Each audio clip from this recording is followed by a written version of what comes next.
I'm gonna just jump in this. Welcome everyone. Thank you here today with me to discuss the application of service design in the early explanation for the product. First, I wanna just quickly run through a bit about what we're gonna cover today. So first, I will give a bit background about myself, and then follow a story about two coffee shops to tell why service design is needed and what is service design. At the end, I will walk through a case study which we used service design to approach a challenging project. Yeah, so let me jump to myself a bit. So I'm a product designer with background in service design and product management. I currently work as UX-focused product designer with Burberry. I graduated a few years ago, and I graduated from service design. After it, I joined in few like different agency, and then I moved in a B2B SaaS startup as a second designer of that team. So after a while being there, there's an opportunity coming up. I moved to this more like established team.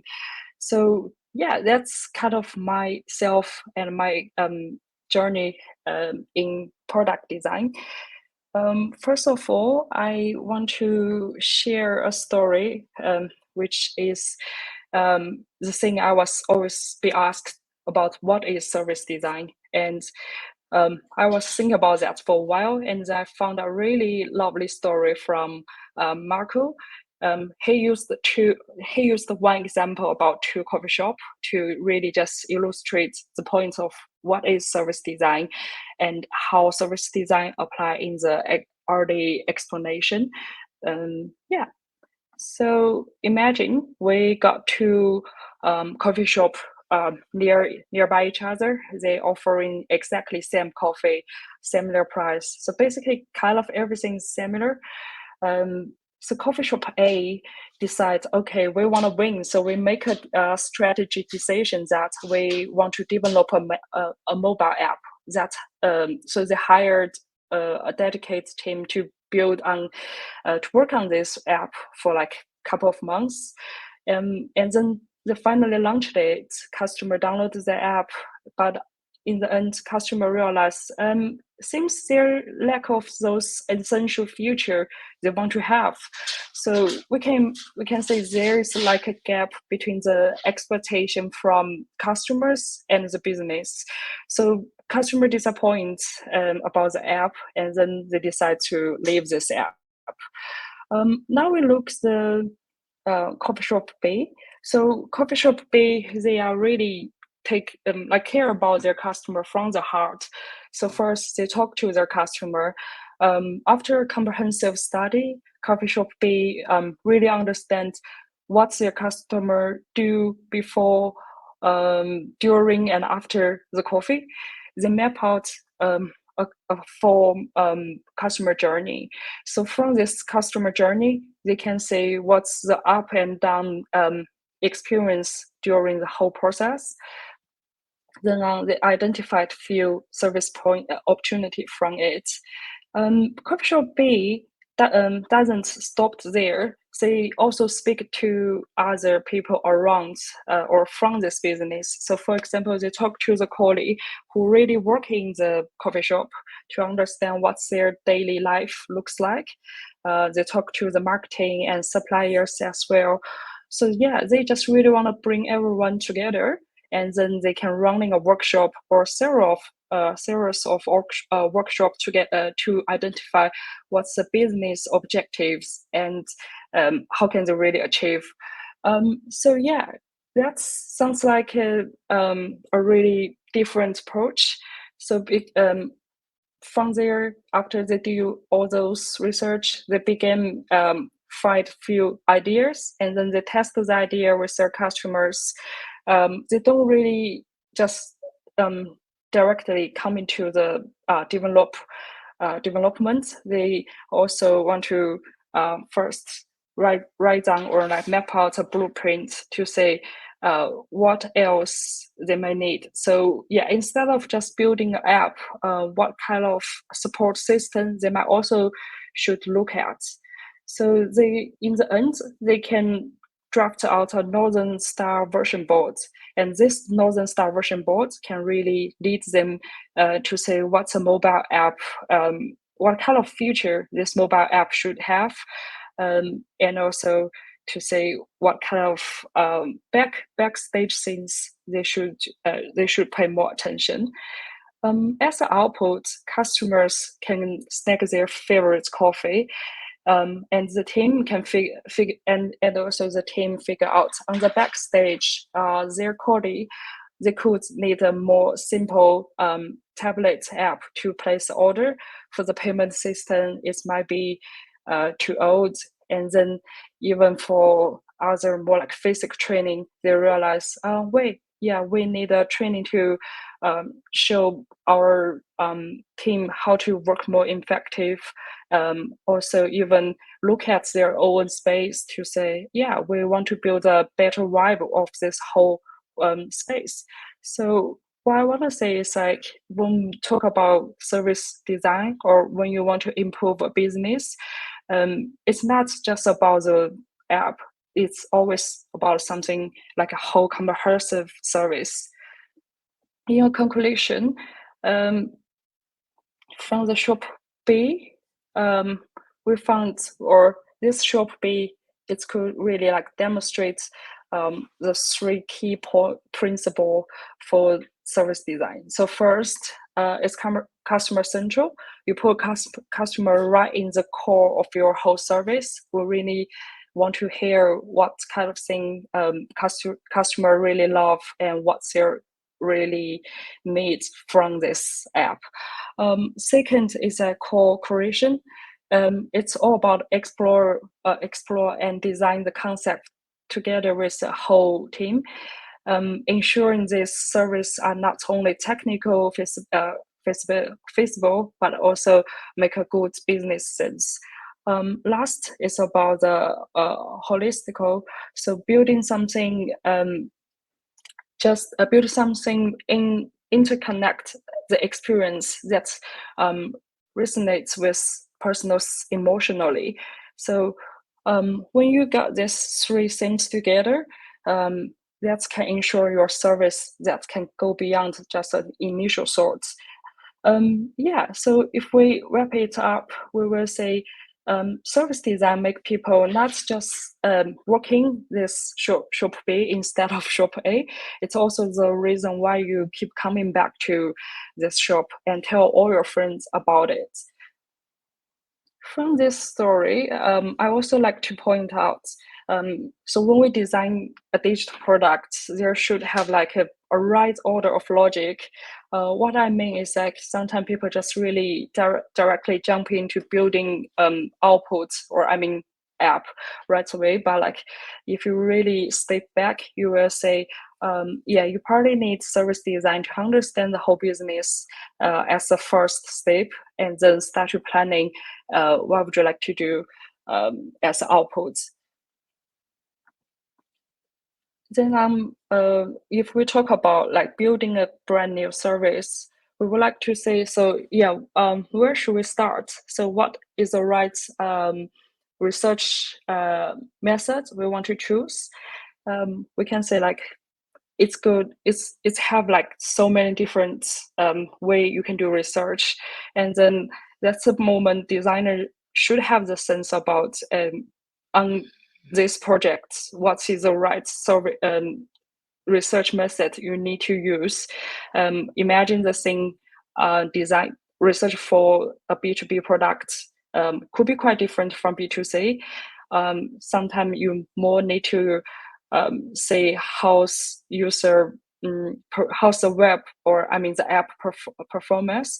Other sides, you may more need to say what's the physical operation. So that's what I mean. When you design something brand new, it's quite important to really say what is the right research method you need. For showcase, I would like to share a real case work I did in my past work. The reason why is like I think this case is define why service design is important in the early exploration better than other work I did. And one reason is like this. So this is a food supply chain project. Food supply chains kind of, we will say, it's complicated. So how to really understand the business was a big challenge at the beginning for someone like me, like a designer who doesn't really know supply chain too much. Yeah. So what's this project? Let's go through a bit detail. Collective food is in sustainable food deliver supply chain.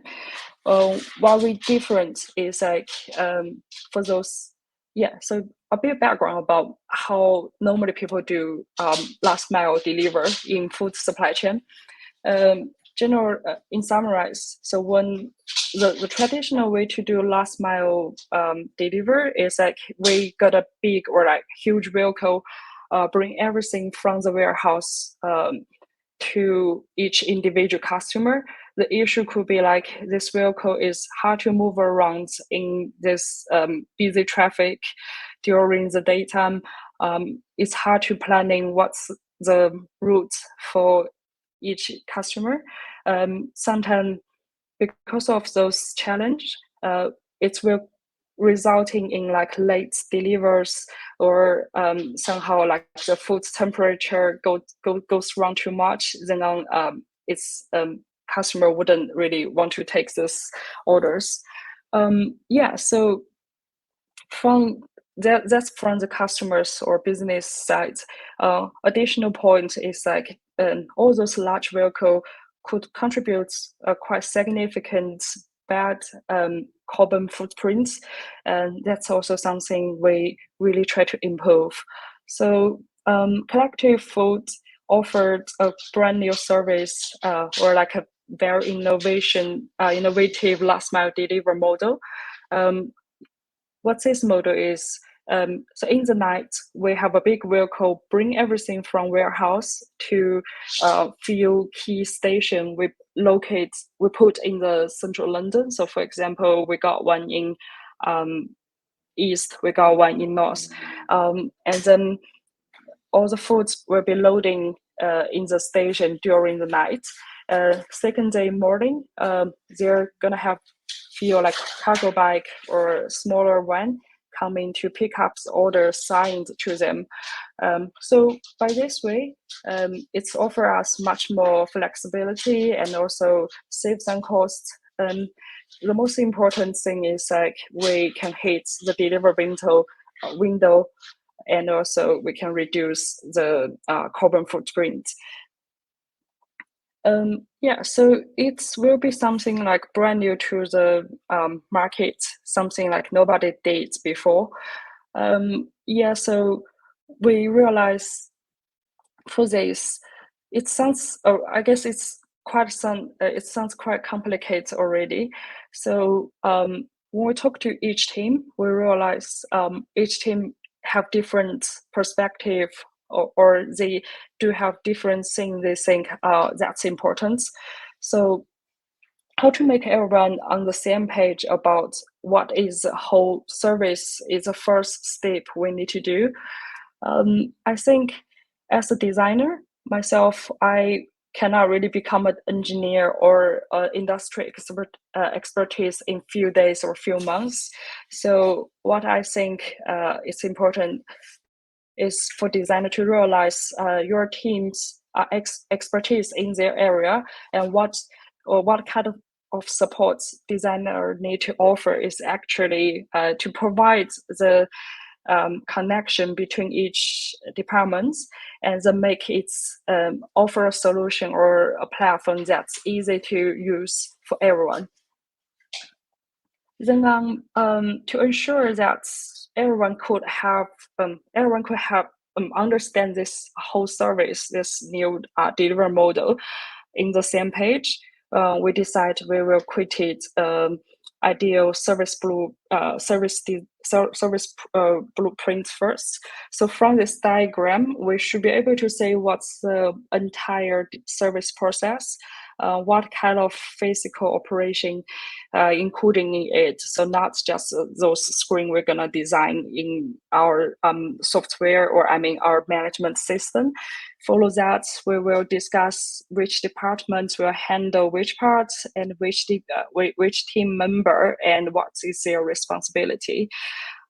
Yeah, we're not only looking our internal resource, we also care about those people work with us, what kind of third party are involved, what's their API, and how can we make sure everything goes smoothly on their sides as well.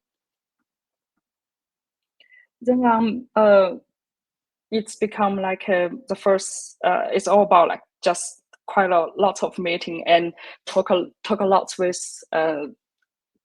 talk a lot with each team to understand their priorities, and then we really found each team have their own focus. Each team have their own idea about how can we bring this brand new delivery model to life. Each team have their own focus, so it was important to balance the interests of all the stakeholders. Um, after after we got those idea, or I mean, after we got this whiteboard information from our colleague, the next things we did is shadowing. So yeah, we got lots of whiteboard information. Then we really want to take a step back and then look at their day-to-day work of like each teams to really understand what's their work really look like. Also, we want to say, is there any like optimization opportunity they may didn't realize because they have been doing this task like every day. So yeah, so from there what we did is like we went to, so for example, like we will go visit our clients with product manager team. We will visit our station to see how delivery men pick up stuff from our station, or in the night how those warehouse staff loading unloads products in the station. Also in the office, we have other team like operation or finance team. We also want to shadowing how they work and say how can we link everything together. From those shadowing season, we heard interesting story, or I mean something we wouldn't know if we don't go to the client sites. Is like some clients may still have concern about station. The reason is like they probably think if we put the foods, we didn't deliver foods directly from the warehouse, they may have concern about the quality. Yeah, that could be something we didn't really think before, because for us it's just a different way to deliver. But yeah, for some customers they may have concern, and then they might don't really accept post station delivery method. We also got some challenging from the station. So when we be there, we noticed that sometimes there is a queue for drivers to pick up the order because currently we only have one keyboard to open all the door of this whole container.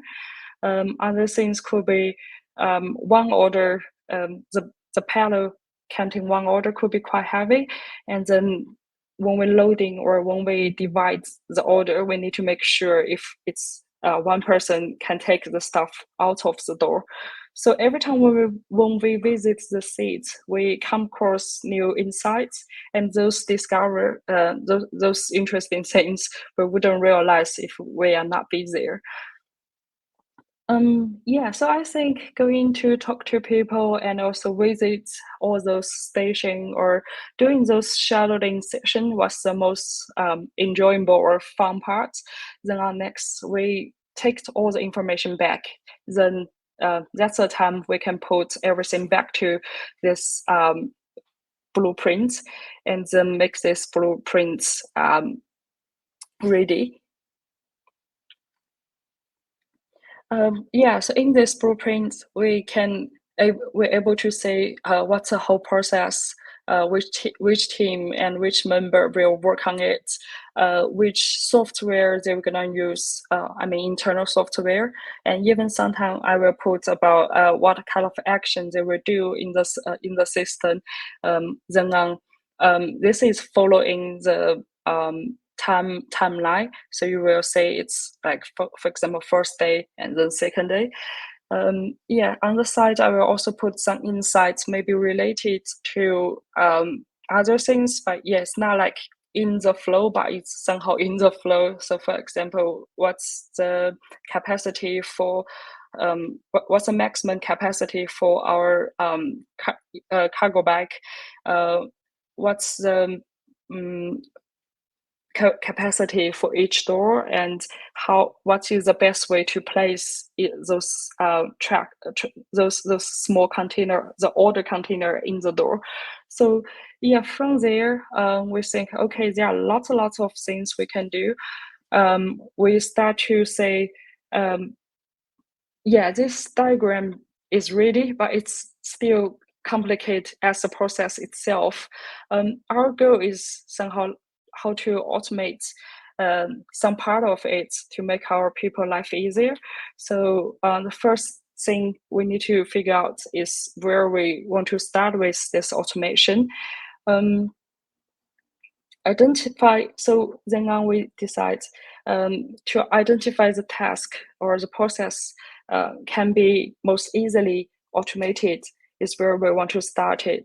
So at the very, very beginning, we may just want to, for example, able to assign order to different third party, able to tell which order gonna go through the post station, which order will directly delivered from the warehouse.